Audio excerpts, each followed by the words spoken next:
성도에게 요구되는 가장 큰 의무, 성도들에게 요구되는 가장 큰 의무라는 제목으로 말씀 전하겠습니다. 오늘 본문 말씀은 모세의 죽음에 대해서 기록하고 있습니다.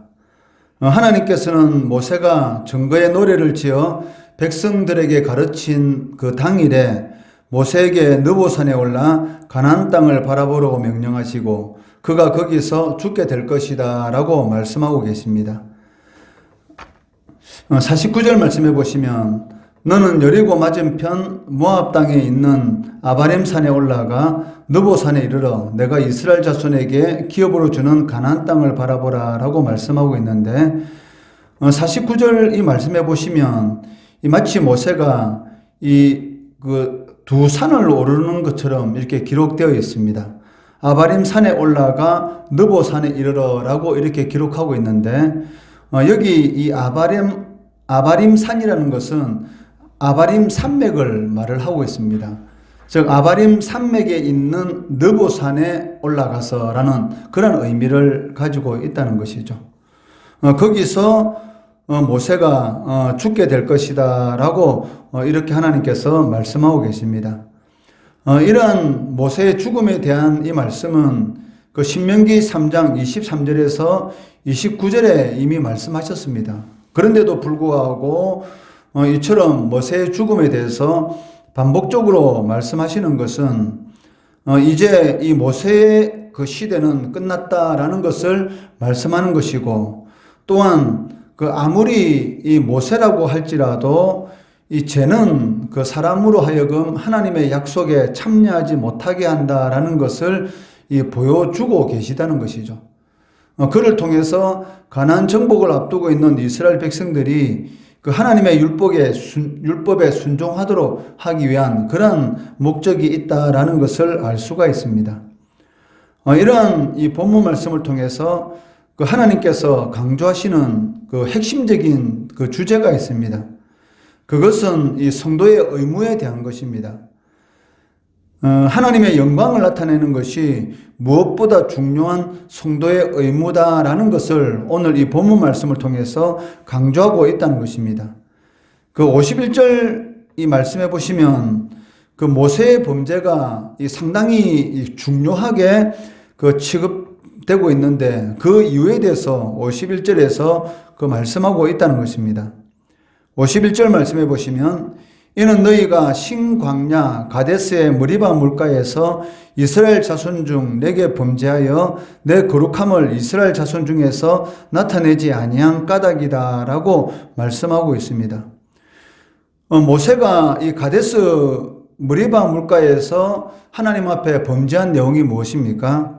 하나님께서 이스라엘 백성들이 그 마실 물이 없다라고 이 원망하고 불평할 때에 그 머리가 이 반석에서 명하여 이 물을 내라라고 하나님께서 말씀하실 때에 이 모세가 이스라엘 백성들의 그런 행태를 보면서 이 진노함으로 인해서 그 명하여 반석에서 물을 내라라는 그 하나님 말씀을 거역하고 이 손에 들고 있는 그 지팡이를 이렇게 두 번 이렇게 크게 이렇게 두드리면서 그 반석에서 명령한 그 사건을 이렇게 말씀하고 있습니다.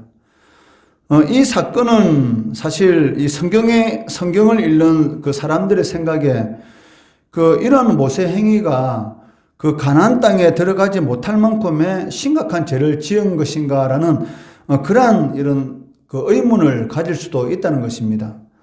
모세는 이 광야에서 무려 이 40년 동안이나 그 하나님의 그 말씀대로 그 이스라엘 백성들을 인도하였고 그렇게 많은 그 시도 때도 없는 이스라엘 백성들의 원망과 불평을 다 감당하면서 이제는 이 가나안 땅을 바로 바라보고 있는 모압 평지까지 이스라엘 백성들을 인도하였다는 것이죠.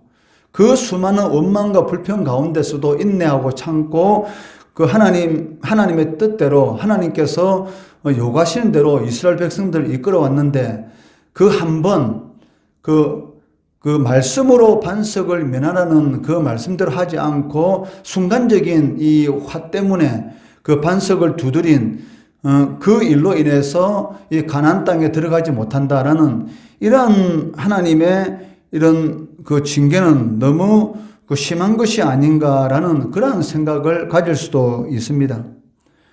그렇지만 하나님께서는 그 인간이 생각하는 별 그렇게 큰 범죄도 아닌 일을 가지고 하나님께서 이렇게 엄하게 이렇게 징계하시는가라는 그런 이 죄에 대해서 하나님은 그 이 문제를 이렇게 심각하게 생각하였던 것입니다.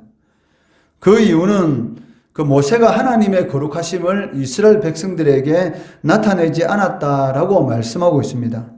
민수기 20장 12절 말씀해 보시면 여호와께서 모세와 아론에게 이르시되 너희가 나를 믿지 아니하고 이스라엘 자손의 목전에서 내 거룩함을 나타내지 아니한 고로 너희는 이 회중을 내가 그들에게 준 땅으로 인도하여 드리지 못하리라 라고 말씀하고 있습니다. 여기 두 가지를 하나님께서 이게 말씀하시는데, 첫째는 하나님을 믿지 아니하였다는 것이고 그로 인해서 하나님의 거룩함을 이스라엘 백성들에게 나타내지 않았다는 것입니다. 우리는 단순히 모세가 반석에게 명하여 물을 내도록 한 하나님의 명령을 어기고 자신의 자신의 분노를 삭히지 못하고 그 분을 내므로 인해서 막대기로 반석을 2번이나 내리치면서 명한 것, 이것이 바로 하나님 앞에 지은 죄다라고 이렇게 생각하고 있습니다. 물론 그것도 하나님 앞에 죄를 지은 것이지만 그것보다도 하나님께서 이 모세와 아론을 이렇게 책망하시는 그 궁극적인 그 이유가 무엇이냐면 그 일을 통해서 그 하나님께서 이스라엘 백성들과 함께 하신다는 것, 그것을 나타내는 것, 이것이 가장 중요하다는 것이죠. 이스라엘 백성들이 그 원망하고 불평하는 가장 근본적인 그 이유가 무엇이냐면 과연 하나님께서 우리와 함께 하시는가라는 것을 보고 싶었다는 것입니다. 과연 하나님께서 우리와 함께 하시는가? 여기에 대한 이 의문점들이 결국은 이스라엘 백성들에게 두려움을 안기게 되었고 그로 인해서 그 원망과 불평이 일어났는데 그 하나님께서 이스라엘 백성들과 함께 한다라는 것을 나타내어야 되는데도 불구하고 그걸 나타내는 것을 가장 중요시 여긴 것이 아니라 자신이 이스라엘 백성들에게 이 분노한 이런 행위를 가장 먼저 나타내었던 것이고, 또 두 번째는 그 믿음으로 구하는 자에게 하나님께서는 반드시 이 구원의 생수를 주시는데도 불구하고 구하는 것이 아니라 자신의 이 분노로 인해서 이 인간의 이런 정욕, 또 두드리는 그러한 모습을 이렇게 보였다는 것이죠. 이를 통해서 하나님 앞에 하나님께서 나타내시고자 하는 그 이스라엘 백성들에게 보이시고자 하는 하나님이 함께 하신다는 것, 그리고 믿음으로 구하면 반드시 하나님께 주신다는 것, 이런 것을 나타내지 못한 하나님의 거룩함을 이스라엘 백성들에게 보여주지 못하는 것에 대해서 하나님께서 심각하게 생각하셨다는 것입니다. 여기서 우리는 그 성도들에게 요구되는 가장 큰 의무가 무엇인가? 어떤 상황 가운데 있을지라도 하나님의 영광을 드러내어야 한다는 것이죠. 상대방이 나의 마음을 아프게 하고 그렇다 할지라도 거기에 대해서 내 분을 나타냄으로 인해서 그 하나님의 영광을 드러내지 못한다면 그것은 성도로서의 가장 큰 의무를 제대로 행하지 않고 있다라고 말을 할 수가 있다는 것입니다. 성도는 그 하나님의 영광을 위해서 창조된 존재입니다. 그러기 위해서는 우리 자신의 이 변화에 대해서 정확한 이해를 가지고 있어야 한다는 것입니다. 우리의 이 겉모습은 어떻습니까? 예수를 믿기 전과 똑같지 않습니까? 우리의 눈이나 코나 입이나 키 등에 이 예수를 믿고 난 이후에 어떠한 변화가 생긴 것은 아닙니다. 그럼에도 불구하고 성경은 우리들에 대해서 새로운 피조물이다라고 가르치고 있다는 것입니다.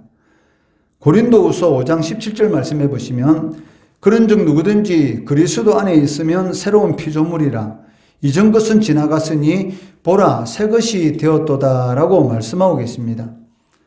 그 예수 그리스도를 믿는 순간 하나님께서는 우리를 새로 지으셨다라는 그런 의미를 지니고 있습니다.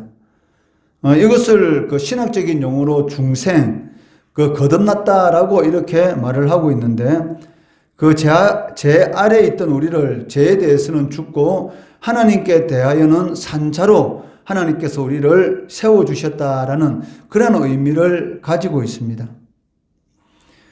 이 세상에 속하였던 우리를 하나님께서 하나님 나라의 시민으로 삼아주셨다라는 그런 의미를 가지고 있다는 것이죠.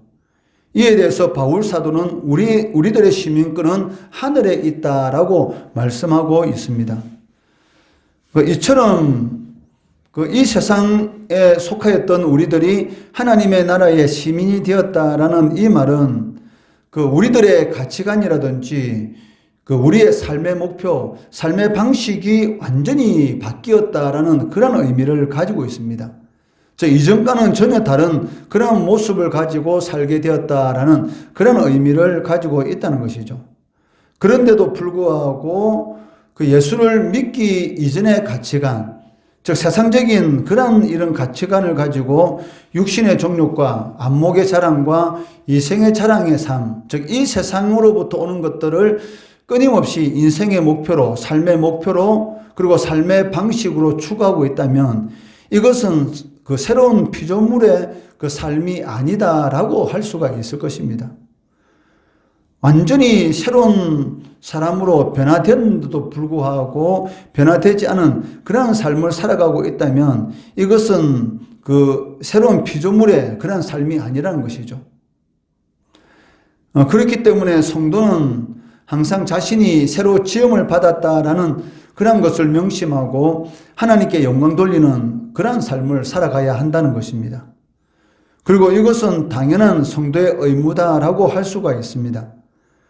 고린도전서 10장 31절 이 말씀해 보시면 그런즉 너희가 먹든지 마시든지 무엇을 하든지 다 하나님의 영광을 위해서 하라라고 말씀하고 있습니다. 그런데도 불구하고 만약 우리들이 하나님의 영광을 드러내는 그런 일들에 소홀히 하고 있다면 그것은 이 세상의 무엇과도 비교할 수 없는 많은 은혜를 하나님께서 우리들에게 주셨는데도 불구하고 감사할 줄 모르는 그런 사람의 삶을 살아가고 있다라고 말을 할 수가 있다는 것입니다. 그렇기 때문에 우리가 진정으로 하나님의 은혜를 알고 또 감사하는 그런 자가 되려고 하면 하나님의 영광을 위해서 모든 것을 해야 한다는 것입니다. 그 이유는 우리들에게 있는 모든 것은 하나님께서 주신 것이기 때문입니다. 그렇기 때문에 우리는 모든 일에 있어서 하나님을 위하고 또 하나님의 영광을 나타내는 것이 마땅한 일이다라고 할 수가 있습니다. 하나님께서 주신 사명이 무엇이고 또 하나님께서 주신 우리를 이 세상으로부터 불러주신 목적이 무엇인지를 항상 살펴보고 그리고 최선을 다할 때에 하나님께서 주시는 그런 칭찬과 하나님의 상급을 누리는 그런 성도의 삶을 살아갈 수가 있다는 것입니다. 바울 사도가 말한 것처럼 너희가 먹든지 마시든지 무엇을 하든지 다 하나님의 영광을 위한 삶, 그런 삶을 살아가는 것이 성도들에게 있어서 가장 가치 있는, 가장 값진 그런 삶이다라는 것을 알 수가 있습니다. 이스라엘 백성들이 하나님 앞에 원망하고 불평하는 그런 일이 모세에게 임했다 할지라도 어떤 상황 가운데 있을지라도 하나님의 거룩함을 나타내는 그런 삶을 살아가는 것이 하나님의 백성의 그런 의무다라는 것을 이 모세의 이런 죽음을 통해서 또 가나안 땅을 바라보고 가나안 땅에 들어가지 못하는 그런 것들을 통해서 우리는 한 번 더 생각해 볼 수가 있다는 것이죠. 하나님 앞에서는 우리가 어떤 존재로 있는 것이 사실은 가장 중요한 것이 아니라, 그러니까 우리가 무슨 일을 많이 했는 것, 무슨 많은 일을 했는가, 그것이 중요한 것이 아니라 과연 우리의 삶 가운데서 하나님의 이 거룩함을 나타냈는가? 이것이 어떻게 보면 가장 중요한 것을 우리가 한번 생각해 볼 수가 있다는 것이죠. 우리는 많은 일을 하면 그것이 하나님을 기쁘게 한다라고 생각하는데 실질적으로 교회 안에서도 많은 일을 하면서도 사실은 하나님의 거룩함을 나타내지 못하는 그런 사람들이 얼마나 많습니까? 일은 다른 사람들보다 많은 일을 합니다. 그런데도 그 입에서 나오는 일은 항상 다른 사람을 판단하고 정죄하는 그런 일을 하고 있다면 마치 모세가 자신의 분에 이기지 못해서 이스라엘 백성들 앞에서 너희들 한번 두고 봐라. 내가 어떤 사람인지 한번 보여주겠다. 그 지팡이를 들고 이스라엘 백성들을 급박하는 것처럼 그 반석을 2번이나 세게 내리치는 그런 모습이 과연 하나님의 거룩함을 나타낼 수가 있는가? 우리가 교회에서 다른 사람들보다 많은 일을 하고 있지만 많은 일을 하면서도 불구하고 그러한 일을 제대로 하지 못하는 사람들에서 정죄하고 함부로 판단하고 왜 그런 일을 하지 않느냐 하면서 책망하고 질책한다면 과연 그것이 하나님의 거룩함을 나타내는 것인가? 이것을 잘 생각해 볼 필요가 있다는 것이죠. 많은 일을 하면서도 하나님 앞에 거룩함을 나타내지 못하는 일들이 사실은 상당히 많이 일어나고 있습니다. 그렇기 때문에 하나님의 영광을 위해서 우리가 많은 일을 하는 것 참 중요합니다. 그런데 그 많은 일이 오히려 하나님의 거룩함을 나타내지 못한다면 그것이 우리의 삶 가운데 하나님의 책망이 될 수 있는 그런 일이 될 수가 있다는 것이죠.